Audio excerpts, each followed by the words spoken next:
নমস্কার, মামুনিস ক্রিয়েশনে তোমাদের সকলকে জানাই অনেক স্বাগত। আর যে যেখান থেকেই আজকের ব্লগটি দেখছো সকলকে অনেক ধন্যবাদ আর ভালোবাসা জানিয়েই আজকের ব্লগটা স্টার্ট করলাম। কেমন আছো তোমরা সবাই? আশা করছি ভালোই আছো আর সুস্থও আছো। আর আমার পরিবারের সবাই ভালো আছে এবং সবাই সুস্থও আছে। আজকের আরও একটি নতুন ব্লগে তোমাদের সকলকে জানাই অনেক স্বাগত। আজ আমাদের সন্ন্যাসী হওয়ার দ্বিতীয় দিন, মানে প্রথম আর কি হব্বুসি খাবো। এখন বাজে রাত 1:10। সবাই উঠেছি, আমরা উঠেছি বলতে কি ঘুমোইনি, সারা রাত তো গাজন গান দেখেছি। এক ঘাই হব্বুসিটা মানে জাল দিয়ে রান্না করে খাওয়া দাওয়া করে তারপর আর কি গিয়ে ঘুমোবো। সেই জন্য আর ঘুমোইনি। কেন বলো তো, এখন তো মানে বাড়ি এসছি প্রায় 12:30টার সময়। আর তখন যদি ঘুমাতাম তাহলে তো ঘুমিয়ে পড়তাম বলো, আর উঠতে পারতাম না। ওই জন্যই আর কি আগে হব্বুসিটা জাল দেবো, দিয়ে রান্না করে খেয়ে দিয়ে সবাই আর কি ঘুমোবো। এখনও ওরা কেউ আসেনি, আমি ফোন করেছি ওদেরকে, ওরা চলে আসবে। আমি ওই জন্য সব মালসাগুলোকে বসিয়ে দিয়েছি, দিয়ে আর জল দিচ্ছি। একার পক্ষে তো আর এতগুলো মালসা জাল দেওয়া সম্ভব নয়। তাছাড়া সবাই সবারটা জাল দেবে, সেটাই আর কি নিয়ম। আমি শুধুমাত্র সব মালসাগুলো বসিয়ে আর জল দিয়ে দিচ্ছি, আর সবাই সবারটা তো জাল দেবে। যাই হোক, চলো দেখো তোমরা যে আমরা হব্বুসিটা কীভাবে রান্না করি আর কীভাবে আর কি খাই। দেখো, ঠাকুরের নাম নিয়েই বসে পড়েছি আমি মালসাটা জাল দেওয়ার জন্য। এখন না মানে কাজ করতে করতে এখন প্রায় 1:15 বেজে গিয়েছে। 15 কি হয়তো আরও বেশিই হবে। আসলে কি বলো তো, এই নিয়ম মানে এই সন্ন্যাসী হলে না আমাদের এখানে না অনেক নিয়ম কানুন আছে জানো তো। যেমন ধরো, এই মালসায় দিয়ে মানে ভাত করে হব্বুসি খাওয়া, মানে ডাল সিদ্ধ, কলা সিদ্ধ, আলু সিদ্ধ দিয়ে আর ঘি আর সন্ধক লবণ আর কাঁচা লঙ্কা সিদ্ধ, এটা হচ্ছে আমাদের খেতে হয়। আর তারপর সকালে উঠে বাসি জামা কাপড় চেঞ্জ করে আর ঠাকুরের যে অন্যান্য কাজগুলো আছে সেগুলো করব। আর তারপর তো পুজোর জোগাড় আছে।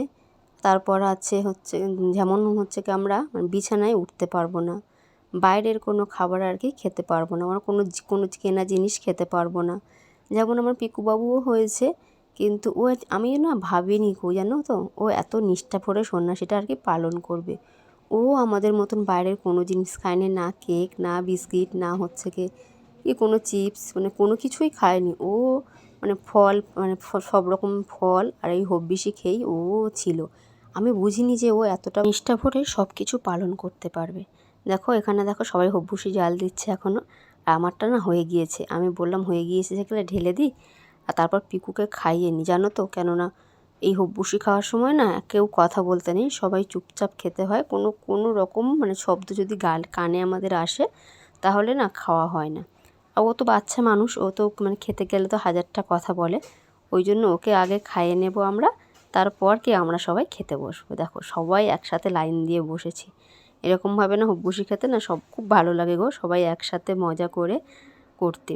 আমরা তো নাহলে 3টে মানুষই ছিলাম, ওরা এসেছে বলে ভীষণ মজা। কেন সবাই একসাথে গল্প গাল, সবাই একসাথে দেখো লাইন দিয়ে বসে আমরা হব্বুসি খাচ্ছি। আমার পাশের বাড়ি আমার ভাইজিও সন্ন্যাসী হয়েছিল, ওদের খাওয়া হয়ে গিয়েছে, ওরা পুকুরে মালসা দিতে গিয়েছিল। আর আমরা এখন খাচ্ছিলাম, তো ও এসে বললো, পিসি তোমাদের একটু ভিডিও করে দেবো।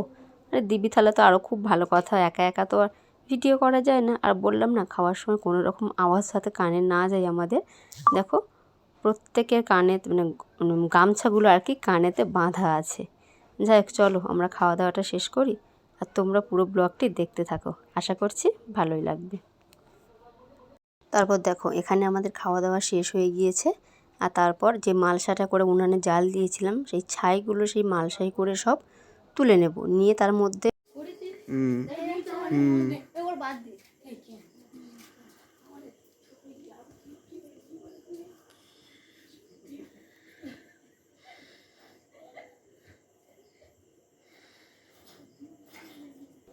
গুড মর্নিং বন্ধুরা, শুভ সকাল।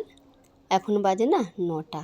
আমরা কালকে রাত্রে না মানে খাওয়া দাওয়া করে আবার বসেছিলাম একজোট গল্পেতে, আর ঘুমিয়েছি না 4টে, আর এখন বাজে না 9:15।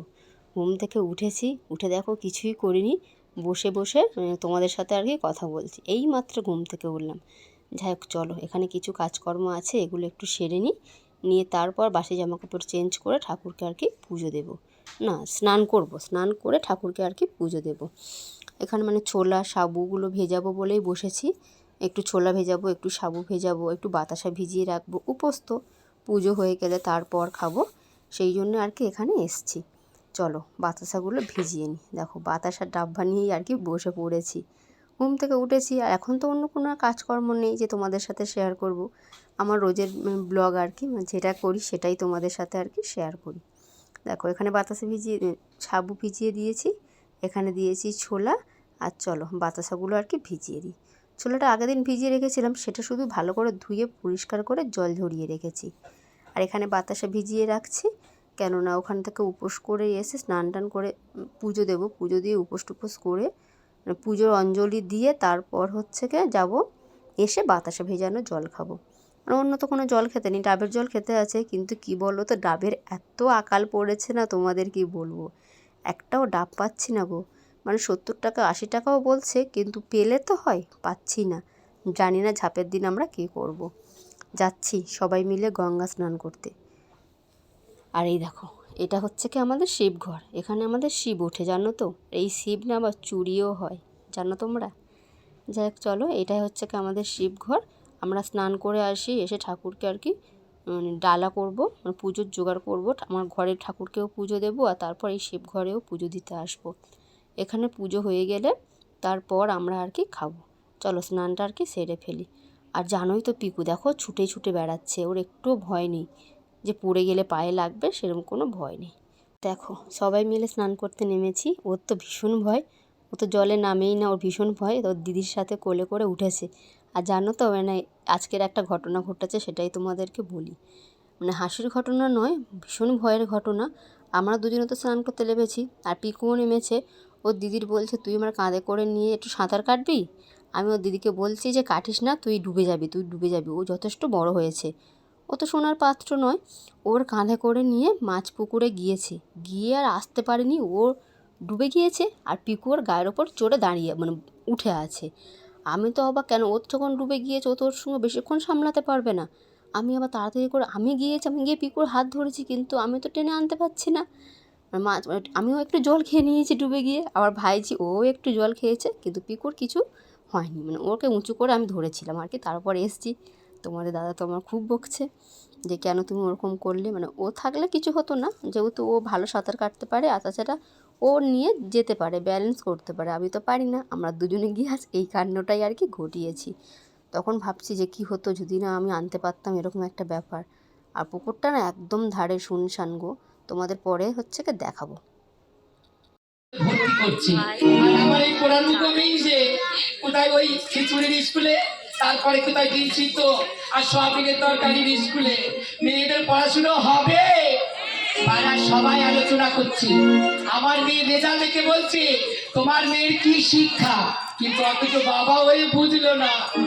আমার মনে যে কত জ্বালা, ওই আকাশের লক্ষ্য তারা চাঁদের মতো আলো দেয় না, আকাশের লক্ষ্য তারা চাঁদের মতো আলো দেয় না। আমার মন মানে না, জ্বালা সহে না, আকাশের লক্ষ্য তারা চাঁদের মতো আলো দেয় না। আজ কেন এমন হলো, আমার ভয়তে নন্দে খারাপ, আমার জ্বালা সহে না, আকাশের লক্ষ্য তারা চাঁদের মতো আলো দেয় না। চিরতে বসে আসা জ্বালা সহে না, ওই চিরতে আসা। কি হচ্ছে, মন মাঝে কি হয়েছে, কি কথা বলে না। না তোর যদি মন না মেনে থাকে কি সমস্যাটা বল। কি বলবো, হ্যাঁ কি বলবো, হ্যাঁ পাড়ার লোকে দেখে দেখে যাচ্ছে আমার মেয়ের রেজাল্ট, তুমি খবর নিয়েছো? এই হচ্ছে বাবা, এরা বাবা ছিঁড়ে আছে বলো। আমার মেয়ে 1 2 3 4 এবছর 5 এ উঠবে, এর পাঁচালি পড় প্রত্যেক বছর ভালো রেজাল্ট করে, শুধু ভালো রেজাল্ট নয় ক্লাসে ফার্স্ট হয়। তবে সত্যি কথা বলতে আমি বাবা হিসেবে নিজেকে ধন্য বলে মনে করি, কারণ শুধু আমি নয়। তারপর দুপুরবেলা ফল টল খেয়ে বসেছিলাম আর কি গাজনতলায়। গাজনটা না খুব সুন্দর হয়েছে। আবার দেখো আগামীকালের মানে ভোরের জন্য আবার ডাল ভিজিয়ে দিয়েছি, আলু কেটে রেখেছি। ডালটা একটু বেটে রাখবো, ভিজিয়েছিলাম অনেকক্ষণ। তাহলে চলো আজকের ব্লগটা এখানেই শেষ করছি। সবাই সুস্থ থাকবে, ভালো থাকবে আর সাবধানে থাকবে। আর আজকের ব্লগটা কেমন হলো অবশ্যই কমেন্ট করে জানাবে। দেখা হবে খুব তাড়াতাড়ি আবার একটি নতুন ব্লগের সাথে। ততক্ষণের জন্য টাটা।